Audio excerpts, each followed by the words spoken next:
Paastyd is onthoudtyd. Doodstiltyd. Vreugdetyd. Heelwordtyd. Gedurende hierdie Paastyd lees ek graag vir jou 'n paar van die mees aangrypende gedigte van ons woordkunstenaars.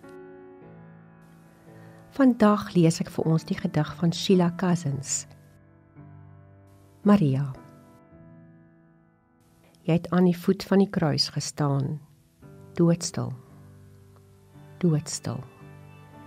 Jy kon van smart amper vergaan, doodstil, doodstil. Jy was so bleek soos hy daarbo, doodstil, doodstil. Daar was geen trane in jou oë, doodstil, doodstil. Het jy die swaard in jou hart verduur, so stil, so stil. Moeder van God, tot in jou laaste uur, stil, so stil, toe die engel op 'n dag kom, en jou sag, stralend, teruggee aan hom.